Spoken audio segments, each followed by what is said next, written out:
before moving to leaders' questions, can I just briefly pay tribute to Senator Sharon Keoghan and her small team of volunteers in the Shannon who organised an excellent, splendid, extraordinary event in support of the Irish Red Cross's endeavours in Ukraine this morning, and who, in the presence of Ambassador Gerasko of Ukraine, had not just huge numbers of members of the parliamentary community present, but 35 embassies were represented in a phenomenal international display of support. So fair play to her for that endeavour. So we move to leaders' questions. Deputy Mary Lou McDonald, please. Come on, Taoiseach, yesterday I said to you that surging fuel prices required that the government take urgent action to relieve the immense pressure that people are under, and I appealed to you to bring forward a financial resolution to cut excise duty on petrol and diesel and to remove it entirely from home heating oil. I'm very glad, Taoiseach, to see that good sense has prevailed and that you accept the need to act. Unfortunately, Taoiseach, your approach as set out doesn't go far enough, and it is very important that we get this right for people. The proposal I put to you yesterday was to reduce excise duty so that we get the price at the pumps down to $1.75 per litre. But the cut that you propose doesn't get us anywhere near that point. In fact, hikes overnight erode the benefit of the cut that you now propose, because in many places prices per litre have now jumped as high as $2.20. So that means even following your proposed intervention, people will still wake up tomorrow and still pay €2 per litre. And you acknowledged yesterday, Taoiseach, that this was not sustainable for people, and it's not. They simply can't afford €2 per litre today, and they will not be able to afford it tomorrow. So, Taoiseach, by way of addition, I'm very disappointed to see that your proposal does nothing to bring down the outrageous price of home heating oil. This, as you know, has doubled in the last year, and last night the price shot up again. People now face prices of between €800 and €900 for a half fill of oil. This is crazy. It's hugely stressful for workers and for families trying to heat their homes. It's a disaster. The energy and fuel costs for hauliers, for school transport companies, for taxi drivers, for everybody, in fact, and they expect the government will act speedily and decisively.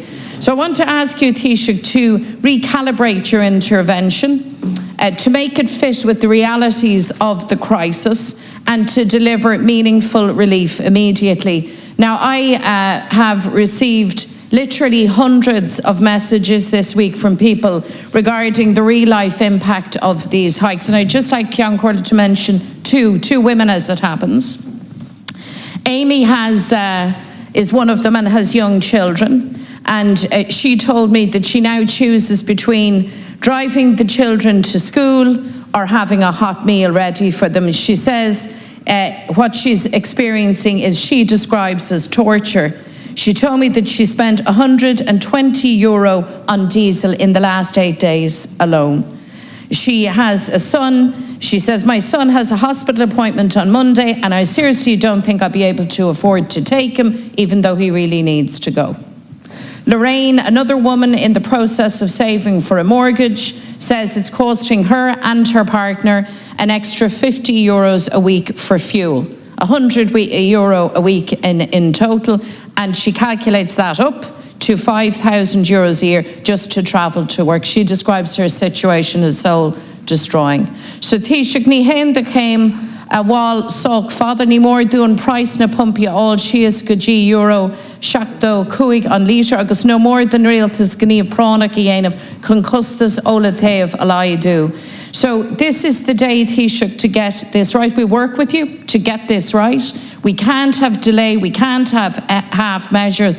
So this financial resolution finally, Count Corda, has to get petrol and diesel down to 175 a litre, and then to keep it there by further cuts in excise if necessary. And we need action on home heating oil. Hear, hear. First of all, the government has decided to effect reductions in excise duties of 20 cent in respect of petrol, 15 cent in respect of diesel, and 2 cent in respect of marked gas oil to take effect from Thursday, the 10th of March. And the government has been working on this over the last number of days. And to say that no one in this House has a monopoly of what's happening out there in the real world in terms of knowledge, because quite obviously what's going on here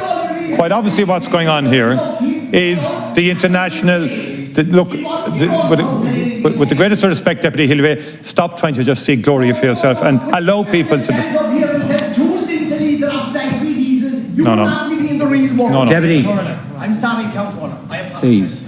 Look, Count Corda, we can have this both ways now. People outside want to hear what in terms of people out in the real world are not interested in your antics, Deputy Healy-Rae, in terms of gaining profile for yourself. I just want to make this point, and I'll say it again.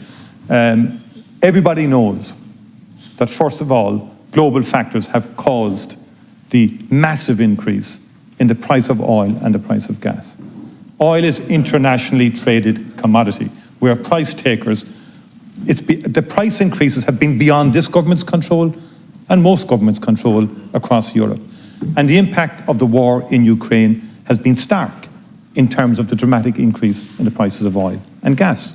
Now, yesterday, Deputy McDonald, you came in and you said 25 cent reduction is what you wanted in petrol and in diesel oil.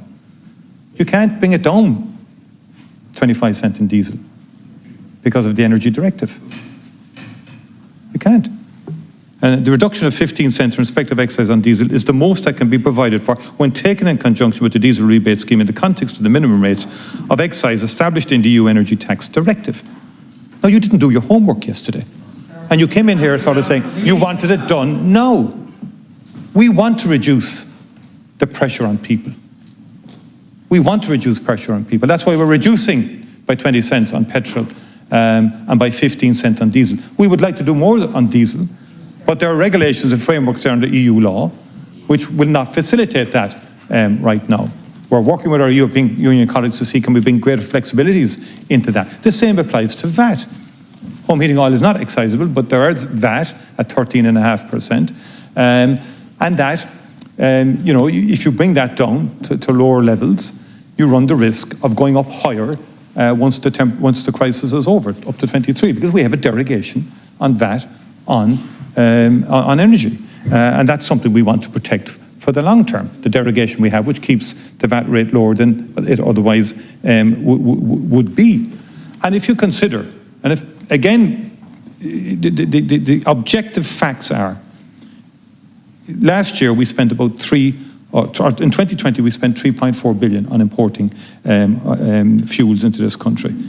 This year we're spending 6.2 billion. That illustrates the extraordinary change that has occurred. Home heating has gone up €400 in 1 year because of global factors. Nothing else but global factors. And that needs to be acknowledged as the reality of the situation.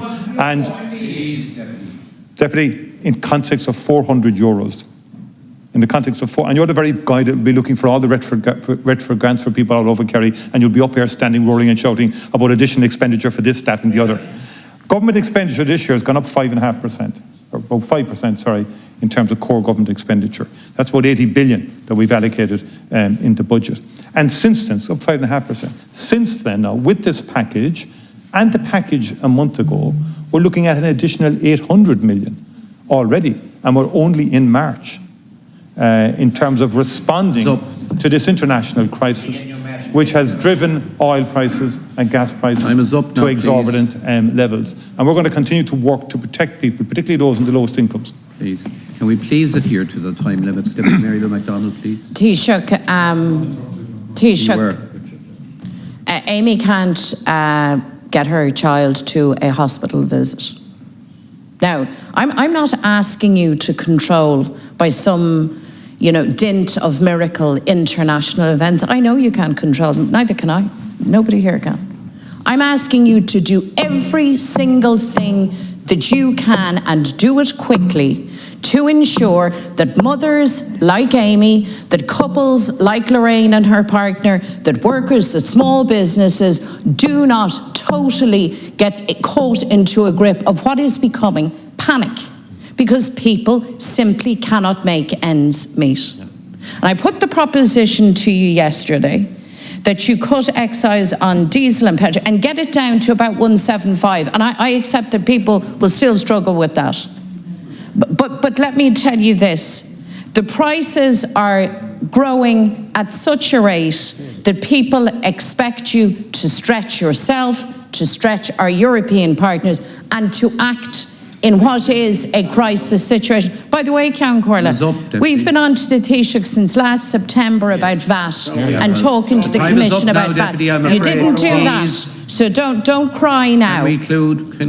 Tell us how you get these prices down, how you keep them down, and half measures won't work, Taoiseach. Is that you operate on soundbite and not on substance, and you don't do your homework. That is the problem. You'll come in here every day and just announce what should happen, like you did yesterday, and you said now it should happen. And it couldn't happen. It just you cannot bring it down below 15 cents. Just an illustration of how ill-prepared and lack of homework that you did on the subject. But we will do everything we can to alleviate, because already, since we came into office, 1,239 we've increased for those on the fuel allowance in terms of payments and on low incomes. We've doubled that from about 630 now to 1239 if you take the 200 electricity rebate into place. And it's been very progressive what we're doing in terms of trying to help people.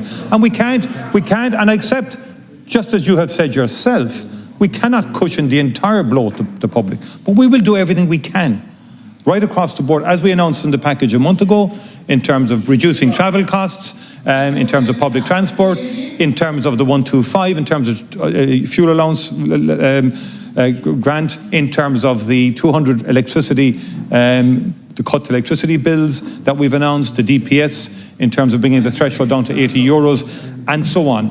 And the measures are significant, but we understand fully, given the scale of what has occurred, it will not be possible to cover everything to the level that has occurred so far.